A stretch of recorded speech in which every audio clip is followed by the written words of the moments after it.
श्री कृष्ण कहते हैं कि मनुष्य को सदा ईश्वर की उपासना करते रहना चाहिए, क्योंकि मनुष्य का ईश्वर के सिवाय कोई भी नहीं होता है। मनुष्य को सत्संग का साथ अपने अच्छे कर्म के कारण मिलता है और बुरे कर्म के कारण बुरे संगतों का साथ मिलता है। श्रीमद् भागवत के अनुसार जीत और हार आपके सोच के कारण मिलता है। मान लोगे तो हार होगी और ठान लोगे तो जीत होगी। जुए में पांडवों के हारने पर 12 साल का वनवास और 1 साल का ज्ञातवास मिला था। 12 साल का वनवास का समय समाप्त होने वाला था और अज्ञातवास आरंभ होने वाला था। अज्ञातवास के लिए पांचों पांडव द्रौपदी के साथ छिपने के लिए जगह ढूंढ रहे थे। तभी शनिदेव ने पांचों को देखा और उन्होंने उनकी परीक्षा लेने का विचार मन में आते ही उन्होंने अपनी माया से जंगल में एक बहुत सुंदर महल का निर्माण कर दिया। जब भीम ने महल को देखा तो उनका मन महल को अंदर से जाकर देखने के लिए उत्सुक हो गया और वो उस महल के अंदर जाने लगे। तभी दरबान बने शनिदेव ने कहा, मेरी कुछ शर्तों को मानोगे तभी तुम अंदर जा सकते हो। तुम महल के चारों कोनों में से केवल एक ही कोना देखोगे और जो भी देखोगे उसे सारी साज सज्जा के साथ बखान भी करना होगा, यानी उसका अर्थ बताना होगा, और अगर उसकी व्याख्या नहीं कर सके तो तुम्हें बंदी बना लिया जाएगा। भीम ने शनिदेव की शर्त को मान लिया और अंदर चले गए। भीम ने देखा जिस दिशा में वह गए थे वहां पर 3 कुएं थे। एक बड़ा कुआं था और 2 छोटे कुएं थे। जब बड़े कुएं का पानी उछलता था तो दोनों कुएं में बराबर बराबर पानी आता था, परंतु जैसे ही छोटे कुएं का पानी उछलता था तो बड़े कुएं में पानी नहीं भरता था। इसका अर्थ भीम समझ नहीं पाए। जब भीम बाहर निकलने लगे तो शनिदेव ने पूछा, उसका उत्तर नहीं बता पाए तो उन्हें बंदी बना लिया गया। काफी इंतजार करने के बाद भीम बाहर नहीं आए। तब अर्जुन उस महल में जाने लगे। तब अर्जुन को भी शनिदेव ने वही शर्त बताया और यह भी कहा कि अगर भीम को आजाद कराना है तो उनके लिए भी उनसे पूछे गए प्रश्न का उत्तर देना पड़ेगा। अर्जुन ने शनिदेव से इजाजत लेकर महल के अंदर गए। उन्होंने देखा एक खेत में 2 फसल, एक बाजरे और एक मक्के की। बाजरे से मक्का और मक्के से बाजरे की फसल उग रही थी। इसका अर्थ अर्जुन को समझ नहीं आया और वह भी जवाब नहीं दे पाए, तो उन्हें भी शनिदेव ने बंदी बना लिया। उसी तरह उसके बाद नकुल और सहदेव भी महल में गए। नकुल ने देखा जब गाय को भूख लगती है तो वह अपने बछड़े का दूध पीती है, और वह भी जब नकुल बाहर आने लगे तो शनिदेव ने उनसे उनके देखे गए दृश्य का जवाब पूछा, तो उन्हें भी उसका जवाब पता नहीं था और वो भी जवाब नहीं दे पाए। तब शनिदेव ने उन्हें भी बंदी बना लिया।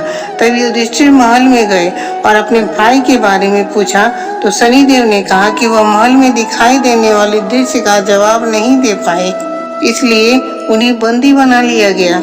तब युधिष्ठिर ने कहा कि मैं उन सारे सवालों का जवाब दूंगा, मुझसे पूछिए। तब पहले भीम द्वारा देखे गए दृश्य में हुए की बात पर युधिष्ठिर ने कहा कि कलयुग में एक पिता 2 बेटे का पेट भर देंगे, परंतु 2 बेटे मिलकर भी एक पिता का भरण पोषण नहीं कर सकेंगे। अर्जुन द्वारा दिखे दृश्य के अर्थ में युधिष्ठिर ने बताया कि कलयुग में विवाह के लिए जात पात का भेदभाव मिट जाएगा। लोग अपने कुल की मान मर्यादा सम्मान को त्याग कर किसी भी कुल में विवाह कर लेंगे। नकुल द्वारा देखे गए दृश्य के अर्थ में जब गाय को भूख लगती है तो वह बछिया का दूध पीती है का अर्थ में युधिष्ठिर ने बताया, कलयुग में माता पिता अपनी बेटियों के घर में पलेंगे और बेटे उनका ख्याल नहीं रखेंगे। बेटी के घर रहेंगे और बेटी का दाना खाएंगे और बेटे सेवा नहीं करेंगे। सहदेव ने चांदी के सिक्के पर एक बड़े से सिले को खड़ा देखा था। इसका अर्थ में युधिष्ठिर ने बताया कि कलयुग में पाप धर्म को दबाएगा, परंतु धर्म तभी भी अपने स्थान पर अडिग रहेगा। पाप से धर्म नहीं दबेगा, वह जिंदा रहेगा। शनिदेव की परीक्षा में युधिष्ठिर सफल रहे और पांचों भाई मुक्त हो गए। इस कहानी के अनुसार आज कलयुग में वही सब घटित हो रहा है। गीता के अनुसार मनुष्य को संदेह या संशय की स्थिति में नहीं रहना चाहिए। जो व्यक्ति संदेह या संशय की स्थिति में रहते हैं वह सदा दुखी रहते हैं। जीवन में मनुष्य का लक्ष्य एकदम सीधा होना चाहिए। व्यक्ति को केवल उसे अपने लक्ष्य पर ध्यान देना चाहिए, तभी वह अपने लक्ष्य को प्राप्त कर सकता है। श्री कृष्ण ने कहा कि मनुष्य का दुश्मन उसका गुस्सा होता है, क्योंकि क्रोधित होने पर मनुष्य की बुद्धि नष्ट हो जाती है और वह अपना ही अहित कर बैठता है। इसलिए मनुष्य को अपने क्रोध पर नियंत्रण रखना चाहिए। श्री कृष्ण ने गीता में कहा है कि प्रत्येक मनुष्य को कर्म में विश्वास करना चाहिए, क्योंकि यह जगत कर्म लोक है। कर्म करना प्रत्येक व्यक्ति के हाथ में है और उस कर्म का परिणाम उसके हाथ में नहीं है। इसलिए कर्म पर अपना ध्यान केंद्रित कर आगे बढ़ते रहो तो उस कर्म के अनुसार परिणाम अवश्य मिलेगा। यह कर पाना मनुष्य के हाथ में है, ईश्वर के हाथ में नहीं। ईश्वर तो हमें अपने किए गए कर्म के अनुसार परिणाम देते हैं। मनुष्य अपनी इच्छाओं और कामनाओं को पाने के पीछे भागता रहता है, इसलिए वह दुखी रहता है। अगर वह उससे मुक्त होकर अपने कर्तव्यों को पूरी तरह ईमानदारी और निष्ठा से निभाएगा तो वह अवश्य अपने जीवन के प्रत्येक लक्ष्य को प्राप्त कर पाएगा। वह कभी भी जीवन में दुखी नहीं रहेगा, सर्वदा उसे सुख की प्राप्ति होगी। शांत चित्त में ईश्वर का वास होता है। जब व्यक्ति पर क्रोध छाता है तो उसकी बुद्धि नष्ट हो जाती है, वह व्यक्ति सही निर्णय नहीं ले पाता है। इसलिए व्यक्ति को क्रोध का त्याग कर शांत चित्त से अपने लक्ष्य की ओर ध्यान देना चाहिए और उसे पाने के लिए कर्म करना चाहिए, तभी तो कर्म के अनुसार परिणाम प्राप्त होगा। यह तय है कि मनुष्य दुखी अपनी इच्छाओं और कामनाओं के कारण रहता है।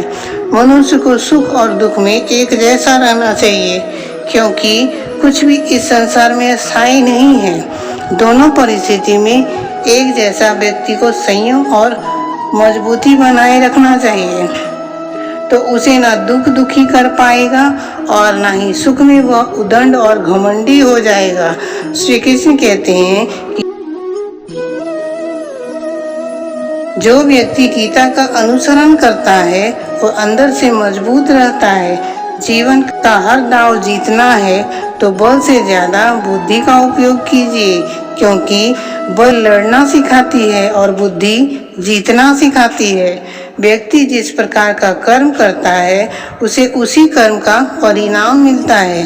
जैसे किसान जिस फसल का बीज बोता है फसल भी उसी का होता है, फसल भी वो उसी का काटता है। मनुष्य को केवल कर्म करने की अनुमति है, कर्म फल परमात्मा देते हैं। इसलिए हमें दुख भी हमारे कर्म के कारण मिलता है। परमात्मा केवल हमारे कर्म का फल देते हैं। हमारे अच्छे कर्म सुख और बुरे कर्म हमें दुख देते हैं, परंतु हम हमेशा अपने दुख का जिम्मेवार ईश्वर को मानते हैं, परंतु यह गलत है।